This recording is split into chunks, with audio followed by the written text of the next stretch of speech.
Greetings, one and all, once again, to Exploring Arda, where this is a Tolkien-centered podcast, and I'm your host, Jackson. And throughout this whole show, I'm going to be going through a bunch of Tolkien's works, other than Lord of the Rings and The Hobbit. Again, you probably heard 1,000 times, but this is my intro, just in case if anybody new comes popping in for a visit and kind of checks out what my show's all about. That's pretty much what it is all about.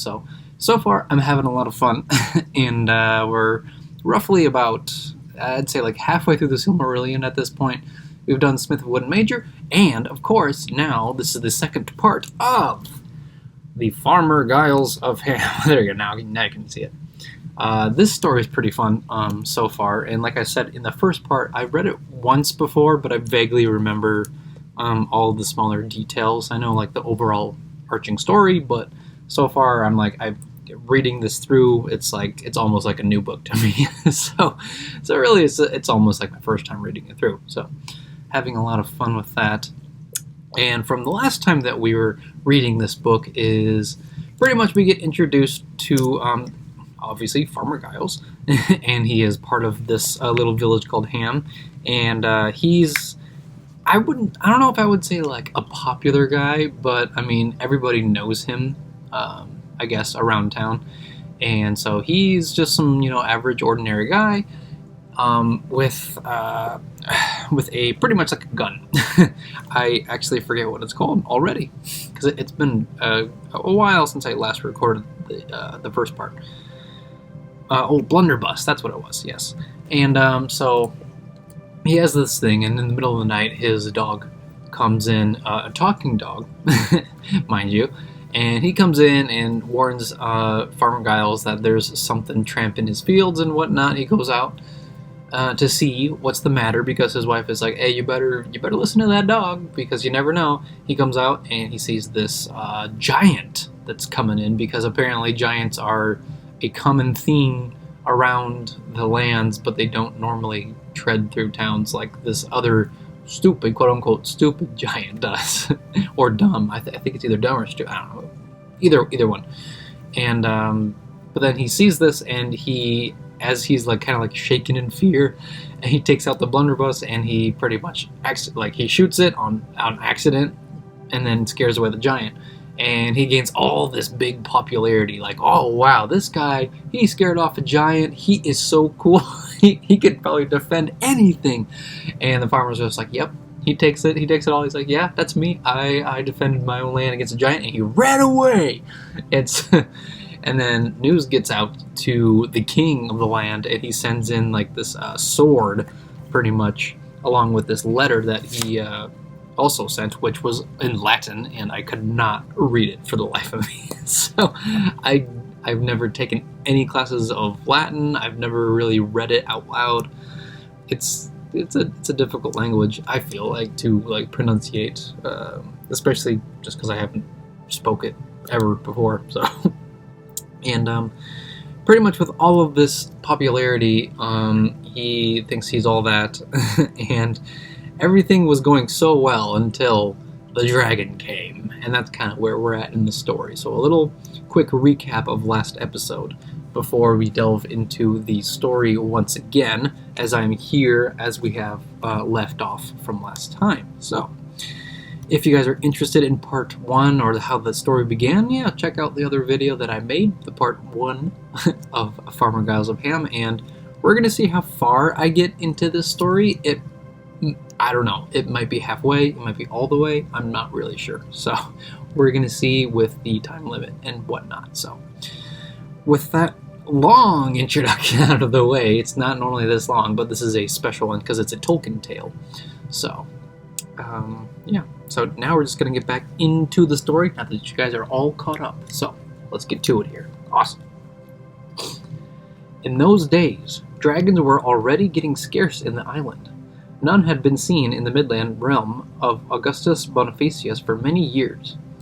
There were, of course, the dubious marches in the uninhabited mountains, westward and northward, but they were a long way off. In those parts, once upon a time, there had dwelt a number of dragons of one kind and another, and they had made raids far and wide. But the Middle Kingdom was in those days famous for the daring of the king's knights, and so many stray dragons had been killed or had returned within grave damage that the others gave up going that way. It was still the custom for dragon's tail to be served up at the king's Christmas feast, and each year a knight was chosen for the duty of hunting. He was supposed to set out upon St. Nicholas's Day and come home with a dragon's tail not later than the eve of the feast. But for many years now, the royal cook had made a marvelous confection, a mock dragon's tail of cake and almond paste, with cunning scales and hard icing sugar. The chosen knight then carried this into the hall of Christmas Eve, while the fiddles played and the trumpets rang. The mock dragon's tail was eaten after dinner on Christmas Day, and everybody said, to please the cook, that it tasted much better than the real tail. That was the situation when a real dragon turned up again. The giant was largely to blame. After his adventure, he used to go about in the mountains visiting his scattered relations more than had been his custom, and much more than they liked, for he was always trying to borrow a large copper pot. But whether he got the loan of one or not, he would sit and talk in his long-winded, lumbering fashion about the excellent country down away east, and all the wonders of the wide world. He had got it into his head that he was a great and daring traveler. "A nice land," he would say. "Pretty flat, soft to the feet, and plenty to eat for the taking. Cows, you know, and sheep all over the place. Easy to spot if you look carefully." "But what about the people?" said they. "I never saw any," said he. "There was not a knight to be seen or heard, my dear fellows. Nothing worse than a few stinging flies by the river." "Why don't you go back there and stay there?" said they. "Oh, well, there's no place like home, they say," said he. "But maybe I shall go back one day when I have a mind. And anyway, I went there once, which is more than most folk can say. Now about that copper pot." "And these rich lands?" they would hurriedly ask. "These delectable regions full of undefended cattle, which way do they lie, and how far off?" "Oh," he would answer, "away east or south, but it's a long journey." And then he would give such an exaggerated account of the distance that he had walked, and the woods, hills, and plains that he had crossed, that none of the other less long-legged giants would ever set out. Still, the talk got about. So a little bit of a break here. So we get a little reminder that dragons do still exist. And the dragon, I guess, appeared because the giant was pretty much blabbering all about this one village that's specifically good for eating a lot of the flocks and herds and whatnot, and all the other giants are just like, so where's this place? And then he pretty much, the first giant, he kind of just goes on and on and on about his adventures, and they're just like, okay, well, we're just gonna leave you alone then, and we'll find it some other way. But yeah, that's pretty much how the dragon finds out, I suppose, of this specific land. So, let's get back to it. Then the warm summer was followed by a hard winter. It was bitter cold in the mountains, and food was scarce. The talk got louder. Lowland sheep and kine from the deep pastures were much discussed. The dragons pricked up their ears. They were hungry, and those rumors were attractive. "So, knights are mythical," said the younger and less experienced dragons. "We always thought so." "At least they may be getting rare," thought the older and wiser worms. "Far and fewer, and no longer to be feared." There was one dragon who was deeply moved. Chrysophylax, I think that's how you pronounce it. Chrysophylax. I'm going to say Chrysophylax dives? Yeah, it's pronounced, it's spelled dives, but I don't know if it's like Dives or something like that. Chrysophylax Dives? Maybe I'll just go with that. Was his name. For he was of ancient and imperial lineage, and very rich. He was cunning, inquisitive, greedy, well-armored, but not overbold. But at any rate, he was not in the least afraid of flies or insects or any sort of size, and he was mortally hungry. So one winter's day, about a week before Christmas, Chrysophylax spread his wings and took off. He landed quietly in the middle of the night, plump in the heart of the midland realm of Augustus Bonifacius, Rex et Basilius. He did a deal of damage in a short while, smashing and burning and devouring sheep, cattle, and horses. This was in a part of the land a long way from Ham, but Garm got the fright of his life. He had gone off on a long expedition, and taking advantage of his master's favor, he had ventured to spend a night or two away from home. He He was following an engaging scent along the eaves of a wood. Then he turned a corner and came suddenly upon a new and alarming smell. He ran indeed slap into the tail of Chrysophylax Dives, who had just landed. Never did a dog turn his own tail around and bolt home swifter than Garm. The dragon, hearing his yelp, turned and snorted, but Garm was already far out of range. He ran all the rest of the night and arrived home about breakfast time. "Help! Help! Help!" he cried outside the back door. Giles heard and did not like the sound of it. It reminded him that unexpected things may happen, but all seemed to be going well. "Wife, let that dreaded dog in," said he, "and take a stick to him." Garm came bundling into the kitchen with his eyes starting and his tongue hanging out. "Help!" he cried. "And what have you been a-doing this time?" said Giles, throwing a sausage at him. That's not really like a punishment, is it? It's kind of a treat for him.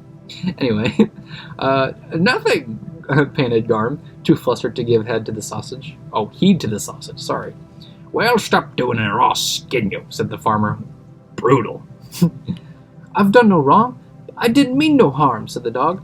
"But I came on a dragon, accidental-like, and it frightened me." The farmer choked in his beer. "Dragon?" said he. "Drat you for a good-for-nothing nosy barker. What'd you want to go and find a dragon for at this time of the year, and me with my hands full? Where was it?" North over the hills and far away, beyond the standing stones and all," said the dog. "Oh, away there," said Giles, mighty relieved. "They're queer folk in those parts, I've heard tell, and aught might happen in their land. Let them get on with it. Don't come worrying it with such tales. Get out!" Garm got out and spread the news all over the village. He did not forget to mention that his master was not scared in the least. Quite cool he was, and went on with his breakfast. People chatted about it pleasantly at their doors.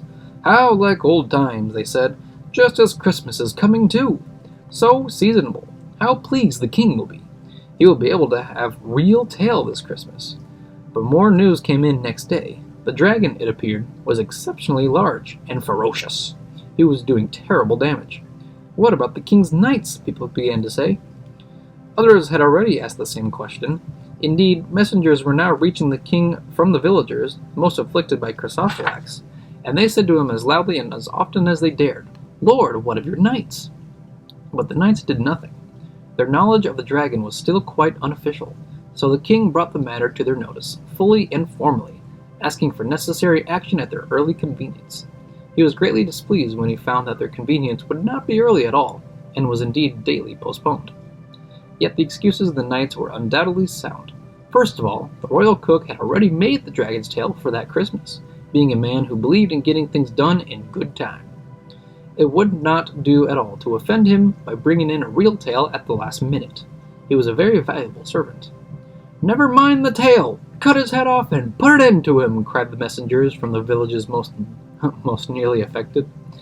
But Christmas had arrived, and most unfortunately a grand tournament had been arranged for St. John's Day. Knights of many realms had been invited and were coming to compete for a valuable prize.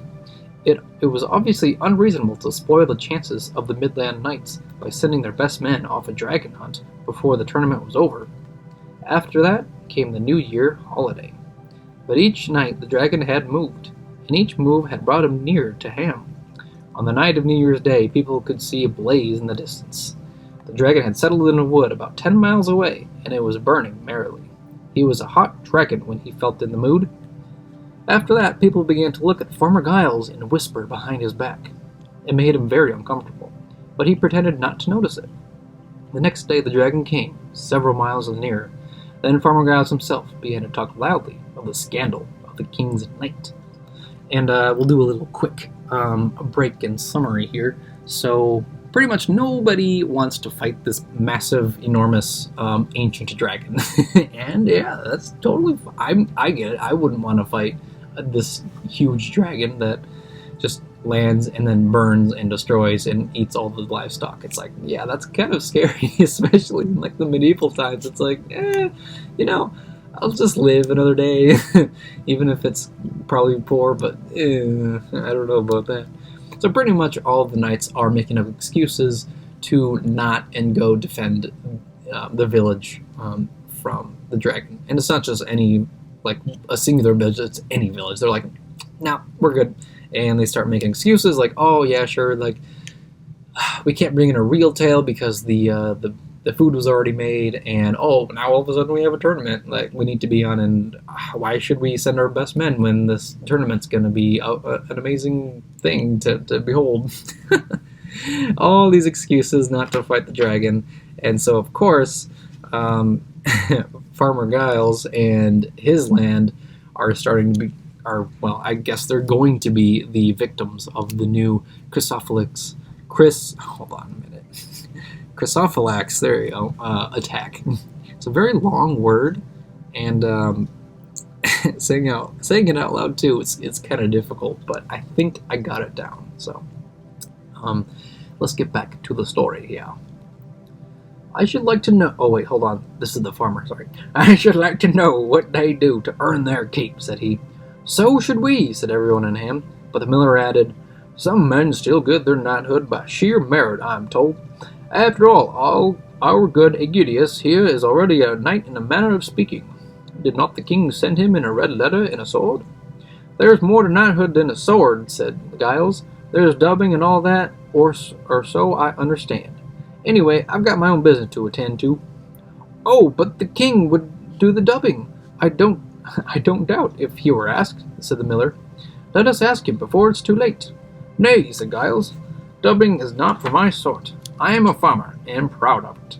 A plain, honest man, and honest men fare ill at court, they say. It is more in your line, Master Miller." The parson smiled, not the farmer's retort, for Giles and the miller were always giving one another as good as they got, being bosom enemies, as the saying was in Ham. The parson had suddenly been struck with the notion that pleased him, but he said no more at that time. The miller was not so pleased, and he scowled. "Plain certainly, and honest perhaps," said he, but do you have to go to court and be a knight before you kill a dragon? Courage is all that is needed, as only yesterday I heard Master Aegidius declare. Surely he has as much courage as any knight?" All the folk standing by shouting, "Of course not," and "Yes indeed, 3 cheers for the hero of Ham." Then Farmer Giles went home feeling very uncomfortable. He was finding that a local reputation may require keeping up, and that may prove awkward. He kicked the dog and hid the sword in a cupboard in the kitchen. Up till then it had hung over the fireplace.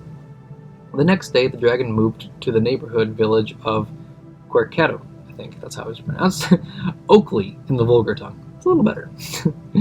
He ate not only sheep and cows and 1 or 2 persons of tender age, but he ate the parson too. Rather harshly the parson had sought to dissuade him from his evil ways. Then there was a terrible commotion. All the people of Ham came up the hill, headed for their own parson, or by their own parson, and they waited on Farmer Giles. "We look to you," they said, and they remained standing round and looking until the farmer's face was redder than his beard. "When are you going to start?" they asked. "Well, I can't start today, and that's a fact," said he. "I've got a lot on my hand with my cowman sick and all. I'll see about it." They went away, but in the evening it was rumored that the dragon had moved even nearer, so they all came back. "We look to you, Master Aegidius," they said. "Well," said he, "it's very awkward for me just now. My mare has gone lame, and the lambing has started. I'll see about it as soon as may be." So they went away once more, now without some grumbling and whispering. The miller was snickering. The parson stayed behind, and could not be got rid of. That was kind of a rough thing to... He invited himself to supper. No, supper. Sorry, not supper. And made some pointed remarks. He even asked what had become of the sword, and insisted on seeing it. It was lying in a cupboard on a shelf, hardly long enough for it, and as soon as Farmer Giles brought it out in a flash, it leaped from the I cannot read. I'm sorry, guys. It leaped from the sheath, which the farmer dropped as if it had been shot. Hot! Wow! See what I mean, guys? I don't know what's happening. I just got all tongue-tied all of a sudden. The parson sprang to his feet, upsetting his beer. He picked up the sword very carefully and tried to put it back in the sheath, but it would not go as much as a foot in, and it jumped clean out again as soon as he took his hand off the hilt. "Dear me, this is very peculiar," said the parson, and he took a good look at both scabbard and blade. He was a lettered man, but the farmer could only spell out large uncials, I think, with difficulty, and was none too sure of the reading even of his own name. That is why he had never given any heed to the strange letters that could dimly be seen on sheath and sword. As for the king's armorer, he was so accustomed to runes, names, and other signs of power and significance upon swords and scabbards that he had not bothered his head about them. He thought them out of date anyway. But the parson looked long, and he frowned. He had expected to find some lettering on the sword or the scabbard, and that was indeed the idea that had come to him the day before. But now he was surprised at what he saw, for letters and signs there were, to be sure, but he could not make head or tail of them. There is an inscription on the sheath, and some, epigraphical signs are visible also upon the sword, he said. Indeed, said Giles. And what may that amount to? The characters are archaic, and the language barbaric, said the parson, to gain time. A little closer inspection will be required. He begged the loan of the sword for the night, and the farmer let him have it with pleasure. So the parson is a very nosy guy. And he's just like, I'm just going to invite myself in and kind of snoop around. And eventually the sword apparently has a life of its own, just kind of I guess like an energy of its own, and it just springs out and doesn't really go back into the sheath all the way. It kind of just, it's almost like it's like stuck, but with an invisible force. So it's like it's wanting to get out and maybe slay the dragon, fight the dragon, something like that. Something magical is about this sword, and it's interesting. I kind of like that. I always really appreciate that when items or weapons kind of have their own unique quality to them. I feel like it really adds to, lore, history, the creative mindset of each story. It doesn't have to be people all the time that need that unique personality. It could be any common item, like this sword, and like the what was it, the armorer. He was just like, oh yeah, it's probably just some other regular sword that was named, in battle for its importance and whatnot. He just kind of like whatever. But I have a feeling this sword's going to be very important. So let's get on with it. Get on with it, right? All right. When the parson got home, he took down many learned books from his shelves, and he sat up far into the night. Next morning, it was discovered that the dragon had moved nearer still. All the people of Ham barred their doors and shuttered their windows, and those that had cellars went down into them and sat shivering in the candlelight. But the parson stole out and went from door to door, and he told all who would listen through a crack or a keyhole what he had discovered in his study. Our good Aegidius, he said, by the king's grace, is now the owner of Cautomordax. Yeah, that sounds right. The famous sword that in popular romances is more vulgarly, called Tailbiter. Nice. Those that had heard this name usually opened the door. They all knew the renowned Tailbiter, for that sword had belonged to Belomarius, there you go, the greatest of all the dragon slayers of the realm. Some accounts made him the maternal great-great-grandfather of the king. The songs and tales of his deeds were many, and if forgotten at court, were still remembered in the villages. This sword, said the parson, will not stay sheathed if a dragon is within 5 miles, and without doubt, in a brave man's hand, no dragon can resist it. Then people began to take heart again, and some unshuttered the windows and put their heads out. In the end, the parson persuaded a few to come and join him, but only the miller was really willing. To see Giles in a real fix seemed to him worth the risk. They went up the hill, not without anxious looks north across the river. There was no sign of the dragon. Probably he was asleep. He had been feeding very well all the Christmas time. The parson and the miller hammered on the farmer's door. There was no answer, so they hammered louder. At last Giles came out. His face was very red. He also had sat up far into the night, drinking a good deal of ale, and he had begun again as soon as he got up. They all crowded around him, calling him Good Aegidius, bold Aenobarus, Great Julius, staunch Agricola, pride of Ham, hero of the countryside, and they spoke of Cautomordax, Tailbiter, the sword that would not be sheathed, death or victory, the glory of the yeomanry, backbone of the country, and the good of one's fellow men, until the farmer's head was hopelessly confused. "Now then, one at a time," he said, when he got a chance. "What's all this? What's all this? It's my busy morning, you know." So they let the parson explain the situation.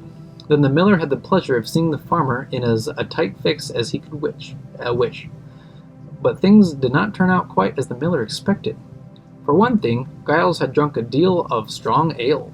For another, he had a queer feeling of pride and encouragement when he learned that his sword was actually Tailbiter.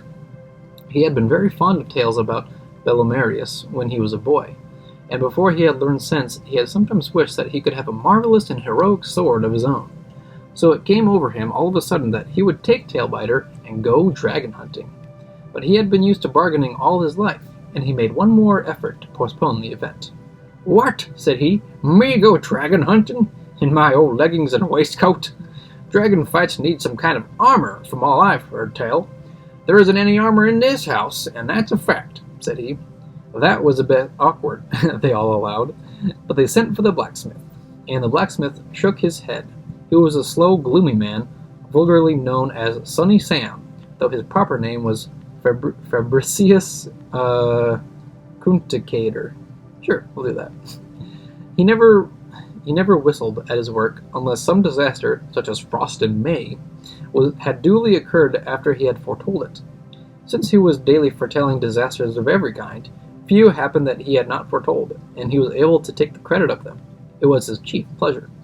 So, naturally, he was reluctant to do anything to avert them. He shook his head again. "I can't make armor out of knot," he said, "and it's not in my line. You best get the carpenter to make you a wooden shield. Not that it would help you much. He's a hot dragon." Their faces fell, but the miller was not so easily to be turned from his plan of sending Giles to the dragon if he would go, or blowing the bubble of his local reputation if he refused in the end. "What about ringmails?" he said. "And that would be a help, and it need not be very fine. It would be for business and not for showing off at court. What about your old leather jerkin friend, Aegidius? What about your old leather jerkin friend, Aegidius? And there is a great pile of links and rings in the smithy. I don't suppose Master Fabricius I'll do Fabricius himself knows that may be lying there." "You don't know what you're talking about," said the smith, growing cheerful. If it's real ringmail, you mean, then you can't have it. It needs the skill of the dwarves, with every little ring fitted into 4 others and all. Even if I had the craft, I should be working for weeks, and we shall all be in our graves before then," said he, "or leastways in the dragon." They all wrung their hands in dismay, and the blacksmith began to smile. But they were now so alarmed that they were unwilling to give up the miller's plan, and they turned him for a counsel. "Well," said he, "I've heard tell that in the old days, those that could not buy bright hauberks out of the Southlands would stitch real steel rings on a leather shirt and be content with that. Let's see what can be done in that line." So Giles had to bring out his old jerkin, and the smith was hurried back to the smithy. There they rummaged in every corner and turned over the pile of old metal, as had not been done for many a year. At the bottom they found, all dull with rust, a whole heap of small rings, fallen from some forgotten coat, such as the miller had spoken of. Sam, more unwilling and gloomy as the task seemed more hopeful, was set to work on the spot, gathering and sorting and cleaning the rings, and when, as he had pleased to point out, there were clearly insufficient for one so broad of back and breast as Master Aegidius, they made him split up old chains and hammer the links into rings as fine as his skill could contrive. Whew. Okay, so pretty much both the miller and the parson are pretty much like dead set of sending this farmer Giles into pretty much the mouth of the dragon. I guess they just want to get rid of this guy. Like they're really hammering this smithy, no pun intended, to make this chainmail shirt of his so that he can go out and bravely defend the village from the dragon and whatnot. But they probably all know that Farmer Giles has no skill with a sword and shield, probably whatsoever. I mean, he's a farmer. He probably wouldn't do too much fighting, maybe some defending against wolves and stuff, but actual dragon fighting, I don't know about that. So pretty much they just want him to go against the dragon, and they're pestering him as much as they can. So back to it here. They took the smaller rings of steel and stitched them onto the breast of the jerkin, and the larger and clumsier rings they stitched onto the back. And then, when still more rings were forthcoming, so hard was poor Sam driven, they took a pair of the farmer's breeches and stitched rings onto them. And up on a shelf in a dark nook in the smithy, the miller found an old iron frame of a helmet, and he set the cobbler to work, covering it with feathers as well as he could. The work took them all the rest of that day, and all the next day, which was 12th night and the eve of the Epiphany, but festivities were neglected. Farmer Giles celebrated the occasion with more ale than usual, but the dragon mercifully slept. For the moment he had forgotten all about hunger or swords. Early on the Epiphany they went up the hill, carrying the strange results of their handiwork. Giles was expecting them. He had now no excuses left to offer, so he put on the mail jerkin and the breeches. The miller snickered. Then Giles put on his top boots, and an old pair of spurs, and also the leather-covered helmet. But at the last moment he clapped an old felt hat over the helmet, and over the mail coat he threw his big grey cloak. "What is the purpose of that, master?" they asked. "Well," said Giles, "if it is your notion to go dragon hunting, jingling and dingling like Canterbury bells, it ain't mine. It doesn't seem sense to me to let a dragon know that you are coming along the road sooner than need be. And a helmet's a helmet, and a challenge to battle. Let the worm see only my old hat over the hedge, and maybe I'll get nearer before the trouble begins." They had all stitched on the rings so that they overlapped, each hanging loose over the one below, and jingle they certainly did. The cloak did something to stop the noise of them, but Giles cut a queer figure in his gear. They did not tell him so. They girded the belt around his waist with difficulty, and they hung the scabbard upon it. But he had to carry the sword, for it would no longer stay sheathed, unless held with main strength. The farmer called for Garm. He was a just man according to his lights. "Dog," he said, "you are coming with me." The dog howled. "Help! Help!" he cried. "Now stop it," said Giles, "or I'll give you worse than any dragon could. You know the smell of this worm, and maybe you'll prove useful for once." Then Farmer Giles called for his gray mare. She gave him a queer look and sniffed at the spurs, but she let him get up. And then off they went, and none of them felt happy.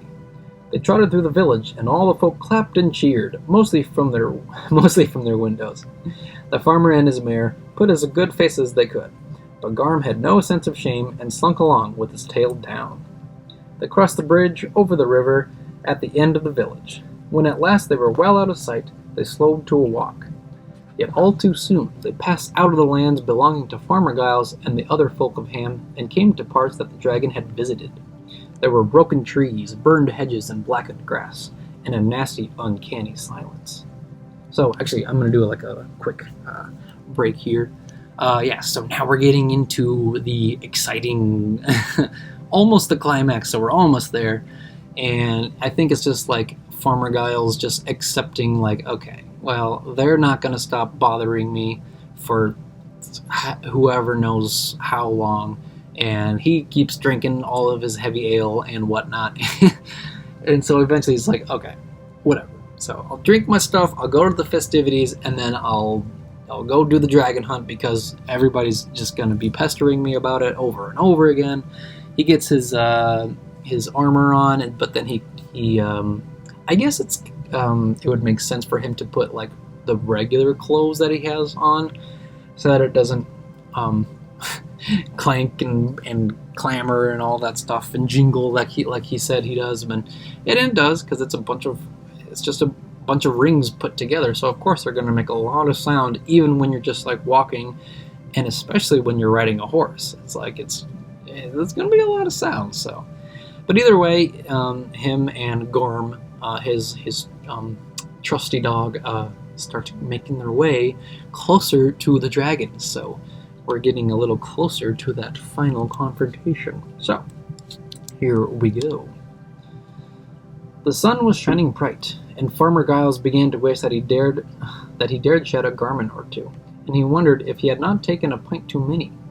A nice end to Christmas and all, he thought, and I'll be lucky if I don't prove the end of me too. He mopped his face with a large handkerchief. Green, not red, for red rags infuriate dragons, or so he had heard tell. But he did not find the dragon. He rode down many lanes, wide and narrow, and over other farmers' deserted fields, and still he did not find the dragon. Garm was, of course, of no use at all. He kept just behind the mare and refused to use his nose. They came at last to a winding road that had suffered little damage and seemed quiet and peaceful. After following it for half a mile, Giles began to wonder whether he had not done his duty and all that his reputation required. He had made up his mind that he had looked long and far enough, and he was just thinking of turning back and of his dinner, and of telling his friends that the dragon had seen him coming and simply flown away, when he turned a sharp corner. There was the dragon, lying half across a broken hedge with his horrible head in the middle of the road. "Help!" said Garm, and bolted. The grey mare sat down plump, and Farmer Giles went off backwards into a ditch. When he put his head out, there was the dragon, wide awake, looking at him. And I think I'm going to stop there, actually. I'm going to leave it at a little cliffhanger. So he reaches the dragon. So this will be a part 3, definitely. I realize that it is a short story, but I don't know, it's sometimes the episodes get a little long and my voice gets a little tired, so, and I just want to leave you guys at a little cliffhanger, so, because it's kind of fun to do that. So he finally gets to meet the dragon because he pretty much goes into like this open spot, I guess, where there's not a lot of damage, so he doesn't think that it's going to be there, but little does he know, he like goes up to like another hill. The Garm is just like, nope, I'm out of here, and then just bolts, and then that makes the horse just jump. Then he just goes like splat on the floor, and there's the dragon right in front of him. So interesting. So we'll see what happens with the confrontation of Farmer Giles and the dragon, and I'll have to find a voice for the dragon because I don't know what a dragon would sound like yet. So we're gonna see how well I do that, I suppose. But yeah, so part 3 will be on the way, hopefully soon. And yeah, I mean, this is I'm trying to take my time with this. I know that with Smith of Wood Major, it was only 2 parts. I feel like I kind of rushed through that a little bit, so that's why I'm kind of taking my time with this and really enjoying the story so far. It's this guy that is like living up to some reputation, some ordinary farmer guy who just through an accident all of a sudden gains fame, and then now he has to prove his fame, and he's almost, I wouldn't say he's really like a coward, he's just like, he doesn't want to live up to his reputation. Pretty much that. So he's an interesting character, and even though he really hates his dog Garm, I feel like he still couldn't really do anything without him, because Garm's the one who like alarms him in the first place. He tells him like the news, I feel like. And if you have like a talking dog that is like, you know, telling you everything, especially like when a giant comes in and ruins your crops, or there's a mighty dragon coming in and destroying things, I thought he would treat him a little more nicely. But I guess it's just like, this guy's just like, nah, it's just like a dumb dog, whatever. He just reports what he sees. It's like, okay, I guess. So, I guess just wait until another episode for the final confrontation of the dragon. I'm really excited, so it's gonna be cool. So, with that, just make sure that you guys subscribe to my channel. It's on YouTube, Castbox, and Spotify, I believe, or Anchor. You can find it there. I still can't get it to Apple. I have no idea why. It's being really stupid, so I don't know. But thank you for all the new listeners. I really, really appreciate it. Every listen, every view, I didn't really think that I would actually have them. Like I said, it's a very personal project of mine, and I guess some of you guys are here for the journey, so I'm really glad that you guys are listening. So cool. With that, actually, yeah, I need to plug my book. I don't have it physically with me for visually. but it's called The Lands of Ordia. It is a book 1 out of 5, so I have 5 books planned out. It is available on Amazon, so grab a copy. I would greatly appreciate it because I spent so much time on developing the history, the lore, and I'm working on a language even for it. There's a lot that I've worked on, and so I would really appreciate it if you guys would get a copy of my book, read it, and let me know what you think. So now, with all that being said, just stay tuned for the next episode, and may the light of Elbereth be with you all. Farewell!